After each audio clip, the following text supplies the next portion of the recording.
Hello dear students, welcome to BR chemistry class. তো কেমন আছো সবাই?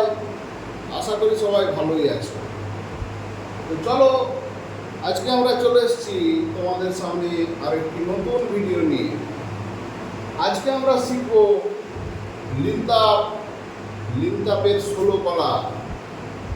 এই ক্লাসটি দেখার পর লিনতাপ সম্পর্কে তোমার যাবতীয় সমস্যার সমাধান হয়ে যাবে, কোনো কনফিউশন থাকবে না, এইটুকু আমি গ্যারেন্টি দিতে পারি।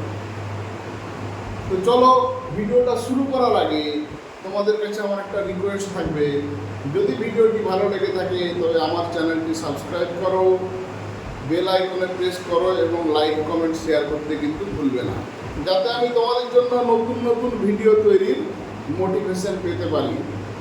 তো দেরি না করে চলো শুরু করা যাক। লিনতাপ জিনিসটা কি সেটা নিয়ে ডিটেলসে আলোচনা। তো এই লিনতাপ সম্পর্কে আমরা খুব সহজভাবে সরল ভাষায় পড়ব, যাতে তোমাদের বুঝতে কোনো সমস্যা না হয়। স্টেপ বাই স্টেপ আমরা পড়ব। এই স্টেপগুলোকে তোমরা ফলো করো, যাতে দেখবে লিনতাপ সম্পর্কে তোমাদের কোনো সমস্যা থাকবে না। তো প্রথমে আমরা জেনে নেব লিনতাপ জিনিসটা কি, লিনতাপ কাকে বলে। লিনতাপের ইংরেজি হচ্ছে ল্যাটেন্ট হিট। তো লিনতাপ কাকে বলবো না, লিনতাপ হলো যে এমন একটি তাপ,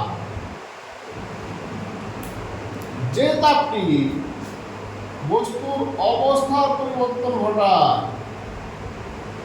অবস্থার পরিবর্তন ঘটায়, কিন্তু উষ্ণতার পরিবর্তন ঘটায় না।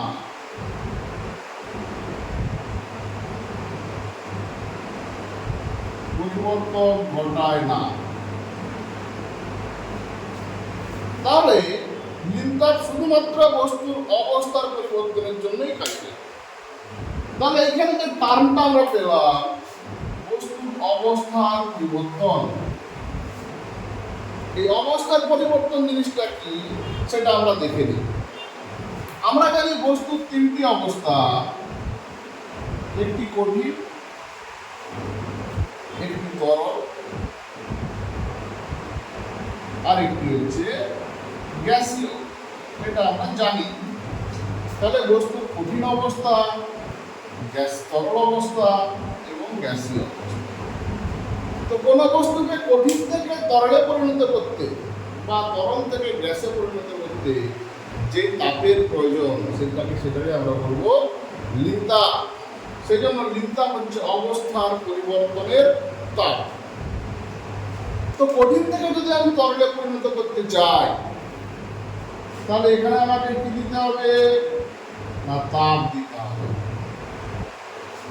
তাপ দিলাম। তরল থেকে যদি গ্যাসীয় অবস্থায় যাওয়া যায়, সেখানেও কিন্তু তাপ দিতে হবে। উল্টো দিক থেকে যদি আমরা ভাবি যে গ্যাসীয় বস্তু থেকে যদি তরল বস্তুতে আসতে চায়, তাহলে সেখান থেকে কিন্তু তাপ নিষ্কাশন করতে হবে। আবার তরল থেকে কঠিন আসতে গেলে এখানে কিন্তু তাপ নিষ্কাশন করতে হবে।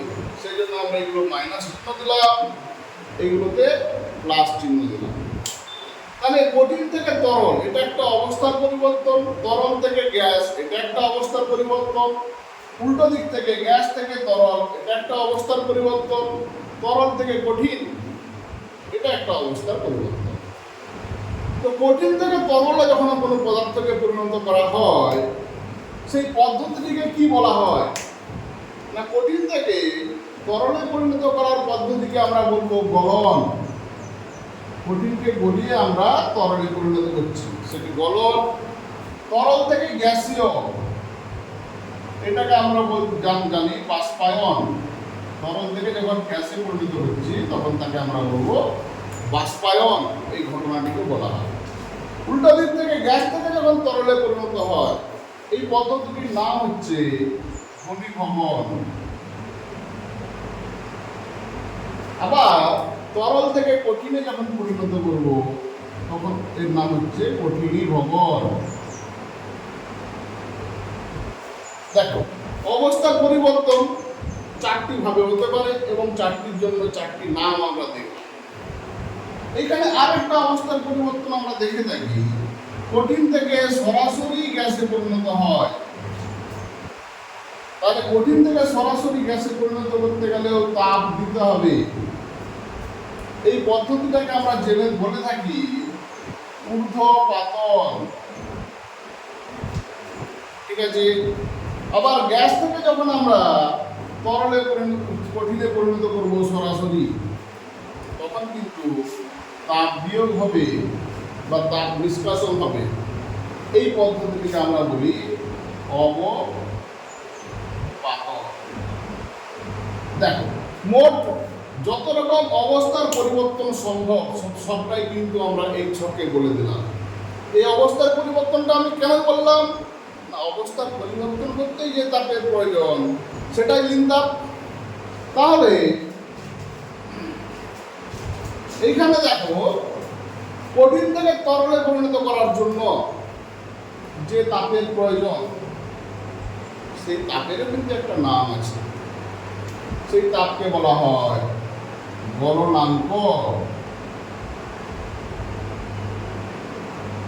গলনাঙ্ক যে তাপে কঠিন থেকে তরলে পরিণত হয়, যে পরিমাণ তাপ গ্রহণ করে তরল বাষ্পে পরিণত হয়, একে আমরা বলবো স্ফুটনাঙ্ক বা বাষ্পায়নের তাপমাত্রা বলে থাকি অনেক সময়। তরল থেকে গ্যাসীয়, গ্যাসীয় থেকে তরল, এটাকে বলা হয় হিমাঙ্ক। এটাকেও বলা হয় হিমাঙ্ক। তাহলে এই চারটি পদ্ধতিতে যে তাপের প্রয়োজন সেই তাপের এক একটি নাম আছে, গলনাঙ্ক, স্ফুটনাঙ্ক, হিমাঙ্ক। তো এই পদ্ধতিগুলির জন্য যেই পরিমাণ তাপের প্রয়োজন হবে সেটি হলো গিয়ে তোমার লিনতাপ। এই এক একটি পদ্ধতির জন্য এক একটি লিনতাপের প্রয়োজন বা বিভিন্ন, প্রত্যেকটি পদ্ধতি আলাদা, প্রত্যেকটি পদ্ধতিতে বিভিন্ন লিনতাপের প্রয়োজন। তো এই সমস্ত পদ্ধতিকে আমরা একটা জায়গায় নিয়ে আসবো কিভাবে, লিনতাপের সংজ্ঞা আমরা কিভাবে বলব, লিনতাপ কাকে বলে। যে কোনো পদ্ধতির জন্য আমরা লিনতাপের সংজ্ঞা বলতে পারি। যেমন ধরো, গলনের লিনতাপ গলন পদ্ধতির জন্য প্রযোজ্য। বাষ্পায়নের লিনতাপ বাষ্পায়ন পদ্ধতির জন্য প্রযোজ্য। ঘনীভবনের লিনতাপ গ্যাসীয় থেকে তরল বা হিমাঙ্কের জন্য প্রযোজ্য, বা তরল থেকে কঠিন এর জন্য প্রযোজ্য হয়। তো প্রত্যেকটি পদ্ধতির জন্য একটি একটি একটি একটি লিনতাপের সংজ্ঞা আছে। সেই লিনতাপের সংজ্ঞা দেওয়ার আগে আমরা লিনতাপের সাধারণ একটা সমীকরণ করব। সেই সমীকরণ থেকে লিনতাপের সহজেই সংজ্ঞা আমরা হিসাব করতে পারবো, বা তার একক আমরা সহজেই হিসাব করতে পারবো। সেই জিনিসটা আগে দেখো। তো এই অবস্থার পরিবর্তনের এই অংশটি কিন্তু লিনতাপ বোঝার জন্য খুবই গুরুত্বপূর্ণ। কোন পদ্ধতিতে কোথা থেকে কি যায়, তাপ গ্রহণ হয় না বর্জন হয়। তাহলে এখানে তিনটি জিনিস আমাদের খুব গুরুত্বপূর্ণ। যদি তোমাকে গলন বলা হয়, গলন মানে কি, কঠিন থেকে তরলে পরিণত হচ্ছে পদার্থ, তার জন্য কি লাগছে, তাপ লাগছে। তাহলে এই যে তিনটে জিনিস একটা পদ্ধতির, সেই তিনটে জিনিস কিন্তু খুব গুরুত্বপূর্ণ এবং এইটি আগে ভালো করে বুঝতে হবে লিনতাপ বোঝার জন্য। আশা করি এই টেবিলটা থেকে তোমরা এই অবস্থান্তরের যে প্রয়োজন, তার প্রয়োজনীয় তাপমাত্রা বা তার নাম তোমরা বুঝতে পারবে। এরপর এই অবস্থান্তর থেকে আমরা যাব লিনতাপের সংজ্ঞা। লিনতাপ আমরা কাকে বলবো? লিনতাপের সাধারণ সংজ্ঞাতে আমরা বলে এসেছি যে লিনতাপ হচ্ছে অবস্থার পরিবর্তনের জন্য যে তাপের প্রয়োজন তাকে আমরা বলবো লিনতাপ। তো একটু যদি মডিফাইড সংজ্ঞার দিকে যায়, তার আগে আমরা সমীকরণে যাব। মনে করি এম ভরের কোনো বস্তু, সেটা কঠিন হতে পারে, তরল হতে পারে বা গ্যাস হতে পারে। এম ভরের বস্তু অবস্থার পরিবর্তন ঘটানো হচ্ছে, অবস্থার পরিবর্তন ঘটানো হচ্ছে। এতে যে পরিমাণ লিনতাপ লাগছে সেটাকে আমি ধরলাম লিনতাপ, এইচ সমান এল সমান লিনতাপ। এল কেন দিয়ে প্রকাশ করলাম না, লিনতাপকে আমরা ল্যাটেন্ট হিট ইংরেজিতে বলছি, সেই জন্য সেখান থেকে এল দ্বারা লিনতাপকে প্রকাশ করা হচ্ছে। তাহলে এম ভরের বস্তুর অবস্থার পরিবর্তনের জন্য এল পরিমাণ লিনতাপের প্রয়োজন। তাহলে এখানে তাপের পরিবর্তন যদি এইচ হয় তাহলে লিনতাপ সমান আমরা লিখতে পারি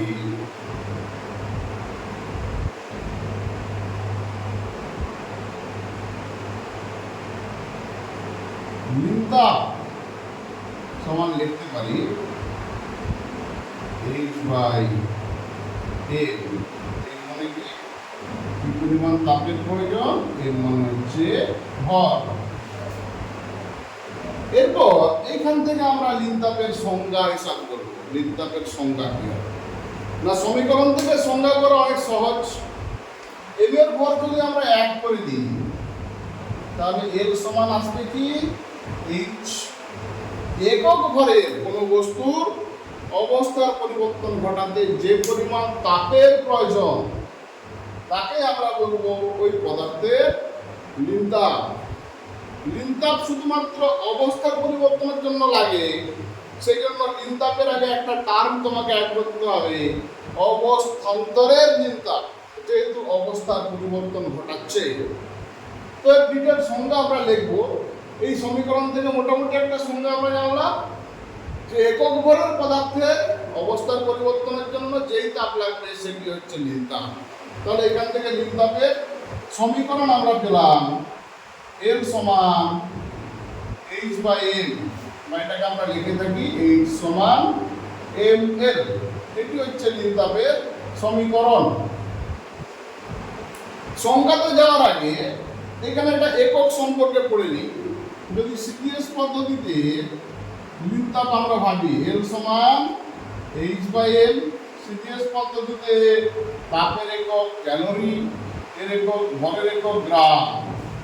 তাহলে এর একক হবে কি ক্যালোরি পার গ্রাম বা ক্যালোরি গ্রাম ইনভার্স।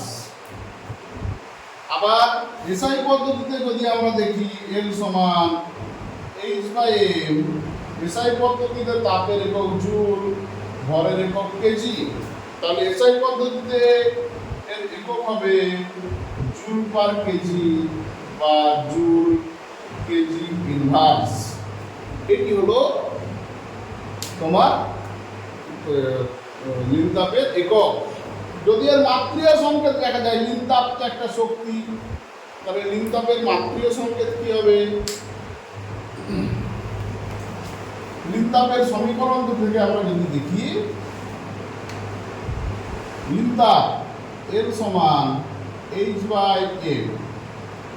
এইচ এর মাত্রীয় সংকেত ছিল M L square T to the power -2 divided by এখানে ভরের মাত্রা হবে এম। তাহলে এম এল কেটে গেল, M square T to the power -2। এটি হচ্ছে লিনতাপের মাত্রীয় সংকেত। এরপর আমরা মূল যে বিষয়টাতে আসবো সেটা হচ্ছে লিনতাপের সংজ্ঞা। লিনতাপ কাকে বলে বা অবস্থান্তরের লিনতাপের সংজ্ঞা। এখানে আমরা হেডিং করব অবস্থান্তরের লিনতাপ। অবস্থান্তরের লিনতাপ, সেটা অবস্থান্তর কটা আছে আমরা যে দেখলাম যে 6টা মোট অবস্থার পরিবর্তন আছে। গলন, বাষ্পায়ন, তোমার ঘনীভবন, কঠিনীভবন, ঊর্ধ্বপাতন, অবপাতন। এই 6টা যে মোট পদ্ধতি আছে অবস্থান্তর, সবার জন্য লিনতাপের সংজ্ঞা কিন্তু একই রকম হবে। তার জন্য লিনতাপের সমীকরণটা আরেকবার লিখে নিই, এল সমান এইচ বাই এম। এখান থেকে আমরা সংজ্ঞাটা সহজে হিসাব করতে পারবো। এম সমান 1 করে দিলাম, এরপর আমরা লিনতাপের সাধারণ একটা সংজ্ঞা লিখব। এই সংজ্ঞা থেকে আমরা সমস্ত সংজ্ঞা লিখতে পারব। কিরকম না, প্রথমেই আমরা লিখব একক ভরে, কারণ ভর সমান 1, ড্যাশ পদার্থের, এখানে আমরা শূন্যস্থান পূরণ করব ড্যাশ পদার্থের। এই ড্যাশটা কেন দিলাম না, সংজ্ঞাটা লেখার পর যখন প্রত্যেকটা পদ্ধতির জন্য করব তখন সেটা আমরা করব। তাহলে একক ভরের ড্যাশ পদার্থের উষ্ণতার পরিবর্তন না ঘটিয়ে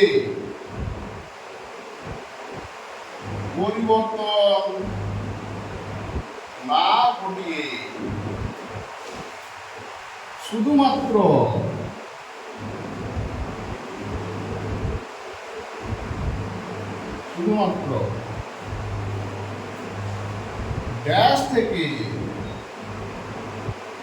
ড্যাশ পদার্থে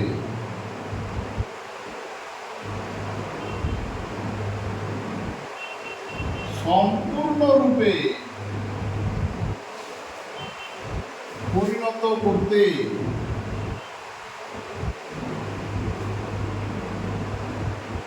যে তাপের প্রয়োজন তাকে বলে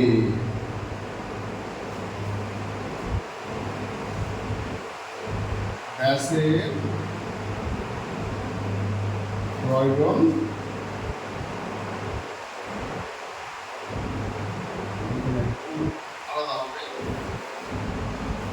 যে তাপ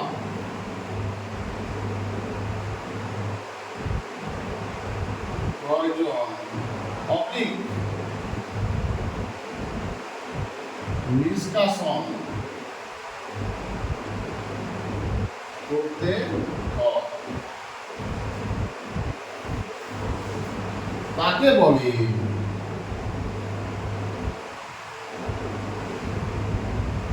ড্যাশ এর লিনতাপ। এইটি হচ্ছে সমস্ত অবস্থান্তরের লিনতাপের ক্ষেত্রে সাধারণ সংজ্ঞা। এখান থেকে তুমি সমস্ত সংজ্ঞা লিখতে পারবে। এখানে তো তাপ প্রয়োজন এবং নিষ্কাশনে আমরা আন্ডারলাইন কেন করলাম সেটা আমরা বলবো। তাহলে তুমি এখানে যে কোনো একটা অবস্থান্তর ধরে নাও, গলন। গলন মানে কি, কঠিন থেকে তরলে পরিণত করা হচ্ছে। তাহলে এখানে গলনের ক্ষেত্রে লিনতাপের সংজ্ঞা কি হবে? যদি তোমাকে বলে গলনের লিনতাপের সংজ্ঞা দাও, তখন তুমি কি বলবে না, একক ভরের কঠিন পদার্থে, তখন এই শূন্যস্থান হয়ে যাবে কঠিন।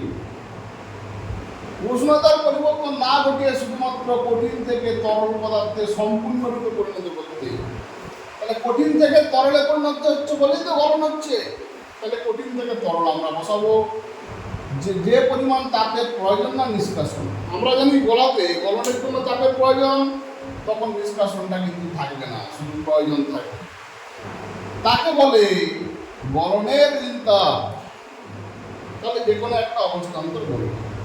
যদি বাষ্পায়ন বলা হয়, তরল থেকে গ্যাস, তাহলে এখানে তরল পদার্থ হয়ে যাবে, এখানে তরল থেকে গ্যাস হয়ে যাবে, এখানে প্রয়োজন হয়ে যাবে, এখানে বাষ্পায়ন হয়ে যাবে।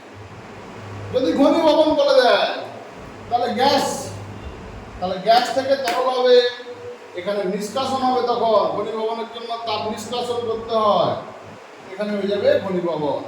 যদি বলা হয় ঊর্ধ্বপাতন, কঠিন, এখানে কঠিন থেকে গ্যাস হচ্ছে, তাপের প্রয়োজন হচ্ছে, তাকে ঊর্ধ্বপাতনের লিনতাপ বলা হয়। কঠিনীভবন, তরল থেকে কঠিন, তাহলে এখানে তরল হবে, তরল থেকে কঠিন হবে, তাপ নিষ্কাশন হবে, এখানে কঠিনীভবনের লিনতাপ হবে। এইভাবে সমস্ত অবস্থান্তর তার ক্ষেত্রে আমরা লিনতাপের সংজ্ঞা এইভাবে বলতে পারি। 6 রকম অবস্থান্তর দেখালাম, সেই 6 রকম অবস্থান্তরের লিনতাপের সংজ্ঞা কিন্তু এটাই হবে। এরপর আমরা দেখব এই লিনতাপের সংজ্ঞা থেকে এক ধরনের প্রশ্ন আসে। সংজ্ঞা বললাম, এই সংজ্ঞার সঙ্গে রিলেটেড একটা প্রশ্ন আছে। ধর তোমাকে বলে দিল যে বরফ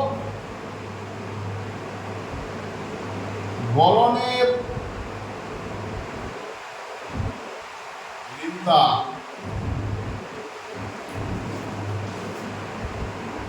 80 ক্যালোরি পার গ্রাম, বা এর মান কখনো কখনো এসআই এককেও দেওয়া থাকে 3.36 ইন্টু 10 টু দি পাওয়ার তোমার 5 জুল পার কেজি। কখনো সিডিএসে দেওয়া থাকে, কখনো এসআই দেওয়া থাকে। তোমাকে দেখতে হবে এই এককটা কিসে আছে, এটা বলতে কি বোঝো। এই ধরনের প্রশ্ন কিন্তু হামেশাই আসে। তাহলে এখানে এইরকম প্রশ্নের জন্য একটা সাধারণ সংজ্ঞা আমরা এখানে রেডি করে দেবো, যেটাতে তোমাদের বুঝতে কোনো সমস্যা না হয়। সেটা লিনতাপের সংজ্ঞার মতোই হবে। এখানে বরফ গলনের লিনতাপ বলেছে, আমরা গলন দেখবো না, সাধারণ সংজ্ঞা লিখবো, তারপর এটা উত্তর করবো। তাহলে এখানে আমরা এর উত্তরটা লিখি। এর অর্থ হলো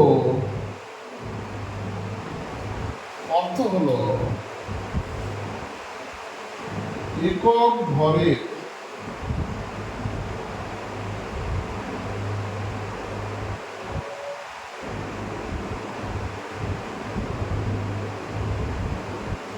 একক ভর আমরা লিখবো না, এখানে স্পেসিফিক আছে যে এর অর্থ হলো উষ্ণতার পরিবর্তন না ঘটিয়ে এখানে গ্রাম অথবা কেজি এই পদ্ধতি দেবে। 1 গ্রাম বা কেজি ব্যাসকে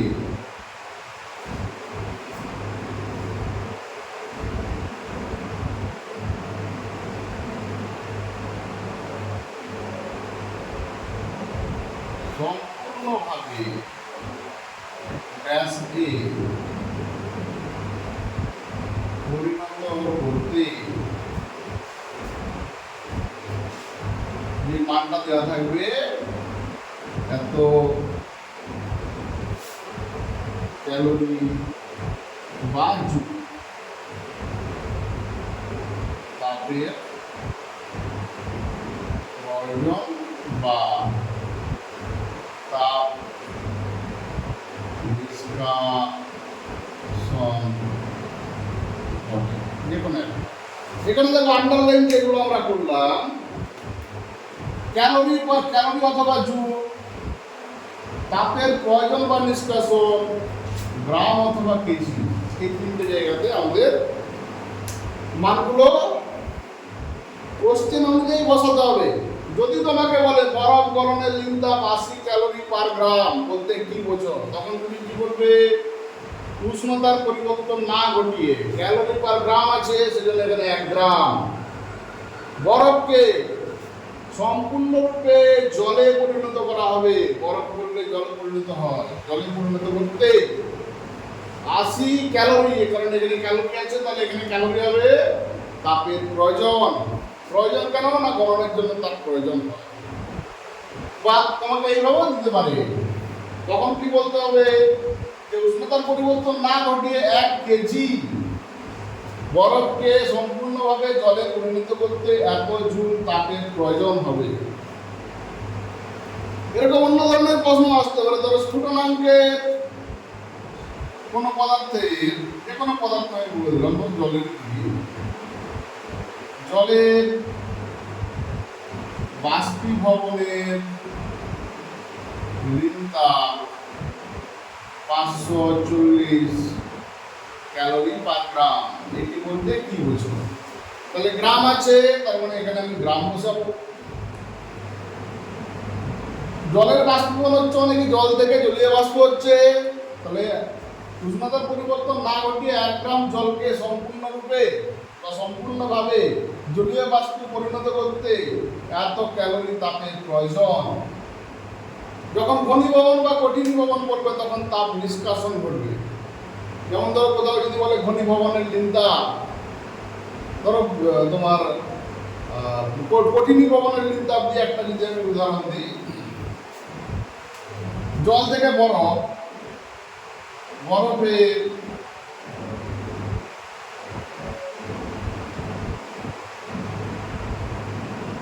কঠিনীভবনের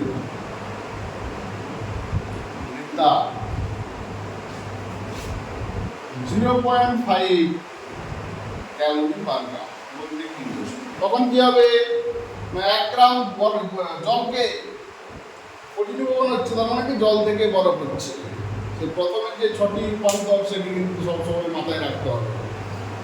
তাহলে 1 গ্রাম জলকে সম্পূর্ণরূপে বরফে পরিণত করতে এত ক্যালোরি তাপ নিষ্কাশন করতে হবে, বা এত ক্যালোরি তাপ নিষ্কাশন ঘটে। এই ধরনের প্রশ্ন কিন্তু এখান থেকে হামেশাই আসে। এরপর আমরা দেখব লিনতাপ সম্পর্কে যে জিনিসটা, লিনতাপের ইতিহাস, লিনতাপ কেন বা কি জন্য এসছে, লিনতাপকে লিন বলা হয় কেন।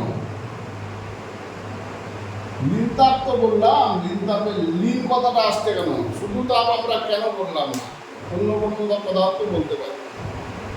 এই লিন কথাটা আসছে বিলীন কথা থেকে,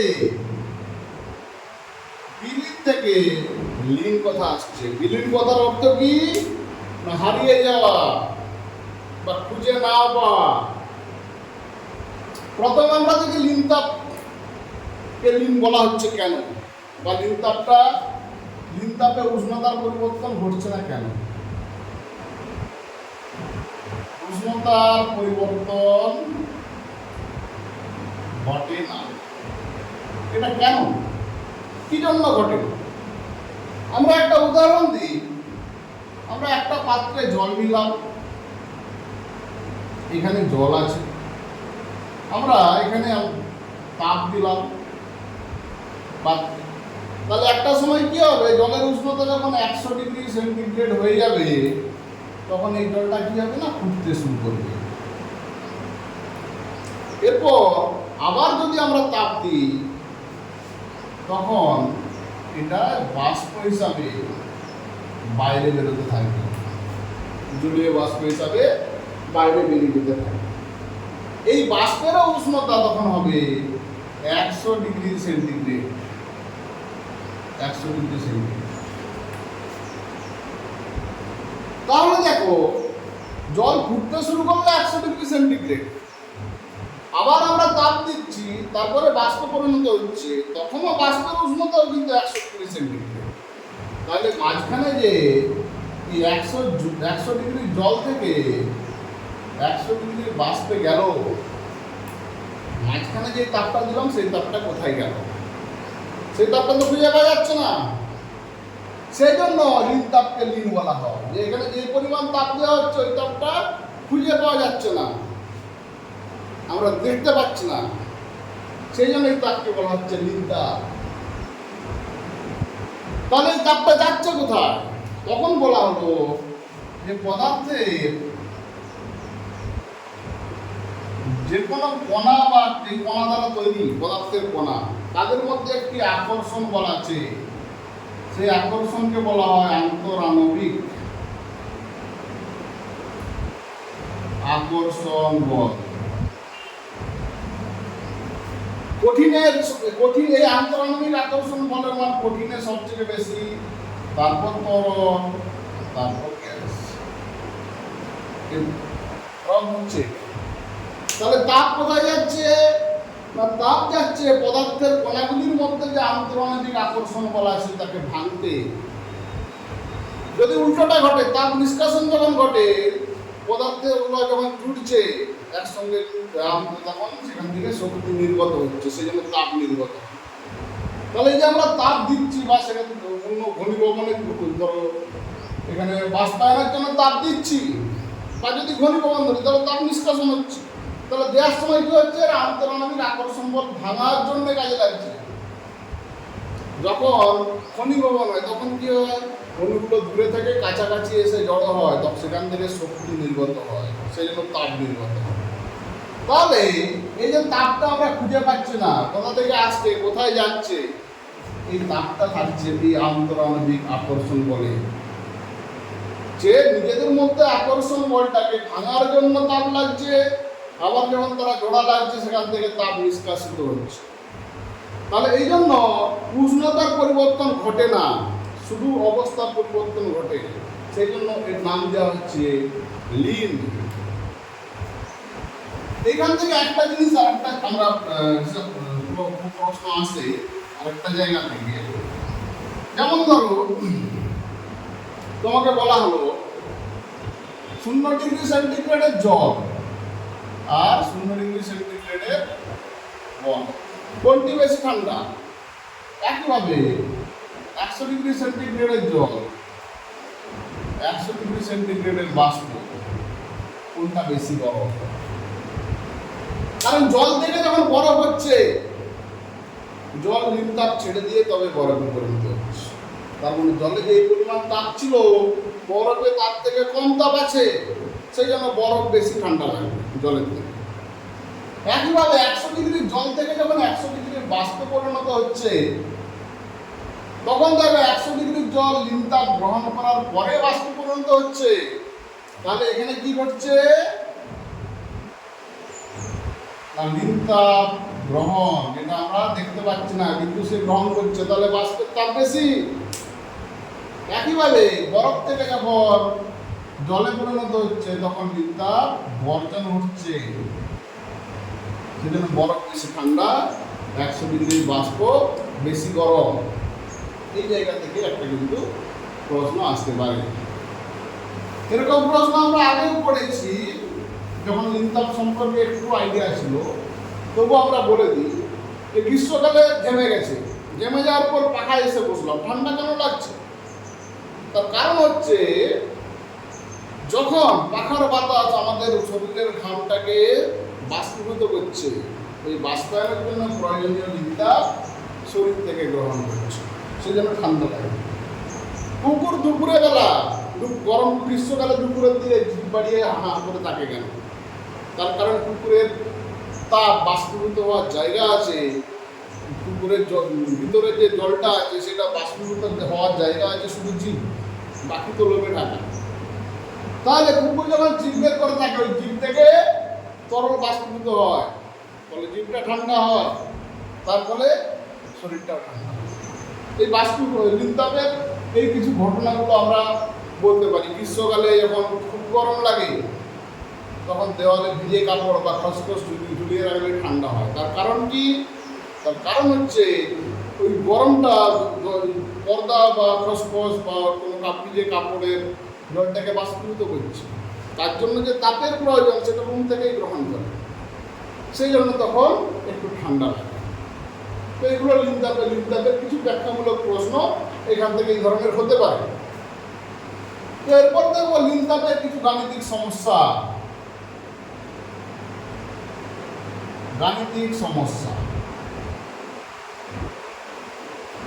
কি কি সমস্যা আসতে পারে? না, এখানে খুব সহজ ধরনের অঙ্ক থাকতে পারে। H সমান ml, তোমাকে বলে দিল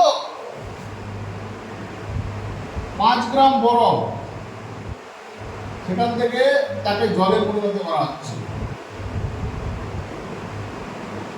জলে পরিণত করা হচ্ছে, তাতে কত পরিমাণ তাপ প্রয়োজন? তো এখান থেকে বসিয়ে দাও, m সমান 5 গ্রাম l। এখানে যেহেতু গলন হচ্ছে বরফ থেকে জল, বরফ গলনের নিম্নতাপ হচ্ছে 80 ক্যালোরি পার গ্রাম। তাহলে H এর মান কত হবে? দেখো, H সমান 5 গ্রাম গুণিত 80 ক্যালোরি পার গ্রাম। তাহলে পার গ্রাম আর গ্রাম কেটে গেল, তাহলে পড়ে থাকলো কত? 400 ক্যালোরি। তার ক্যালোরি তাপের প্রয়োজন। এই ধরনের ছোটখাটো প্রশ্ন আসতে পারে। বা তোমাকে এরকম ভাবে বলে দিল যে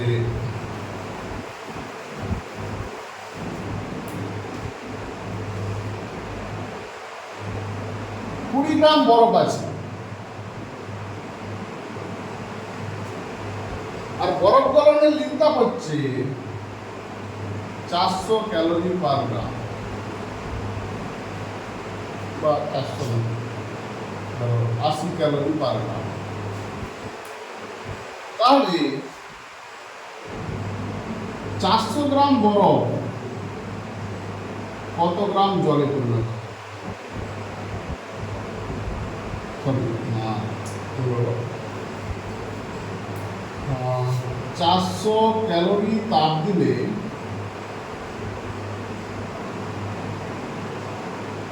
কত গ্রাম বরফ জলে পরিণত হবে?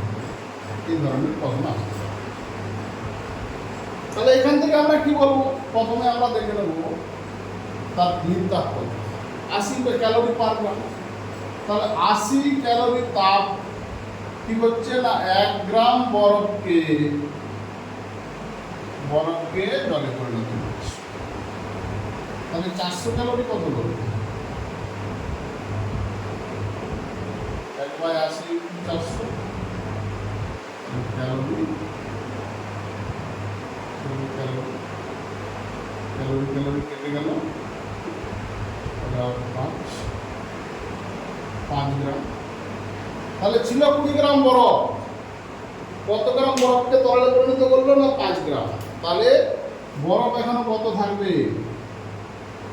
বরফ পড়ে থাকলো 20 - 5 = 15 গ্রাম, আর জলে পরিণত হলো 5 গ্রাম। এই ধরনের একটা প্রশ্ন আসতে পারে।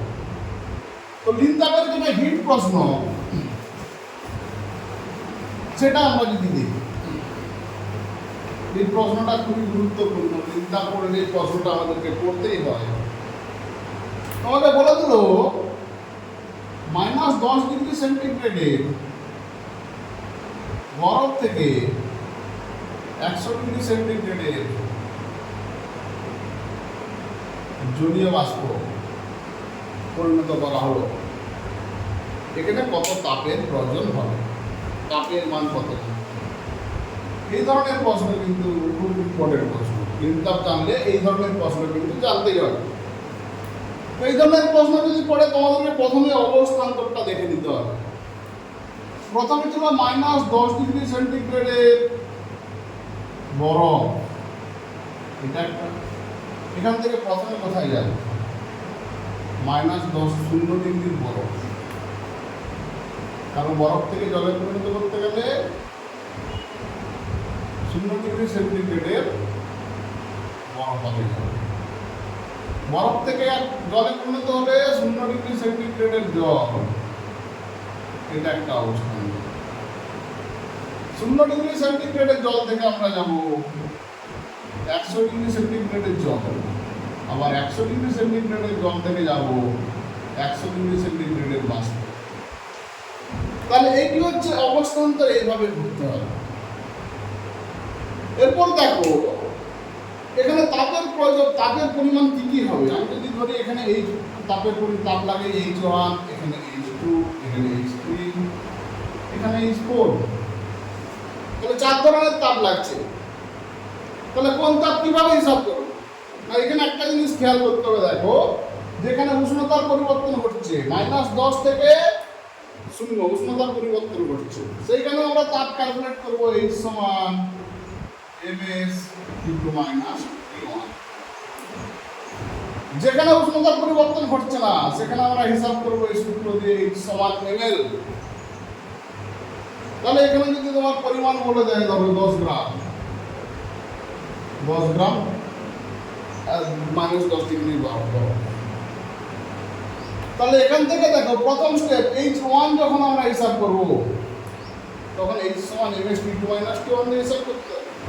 কারণ দেখো বরফ থেকে জলে পরিণত হচ্ছে, তাহলে এখানে আমরা লিখব 10 গুণিত বরফ গরমের তোমার এস হচ্ছে আপেক্ষিক তাপ। আমরা তাপের আগের ভিডিওতে দেখে এসেছি।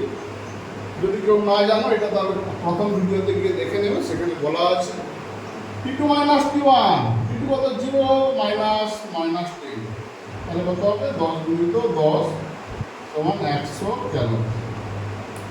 তাহলে H1 সমান আমরা পেলাম কত না 100 ক্যালোরি, ক্যালকুলেট হয়ে গেল।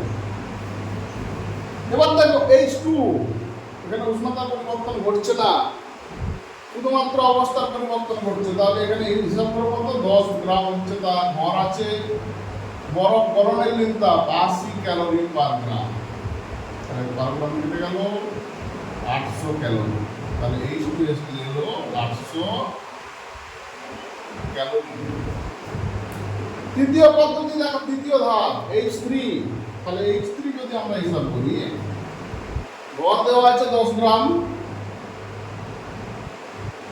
জলের আপেক্ষিক তাপ 1, 0 থেকে 100 যাচ্ছে, তাহলে 100 মাইনাস 2 হয়ে যাবে পার্থক্য, তাহলে 100 1000 ক্যালোরি।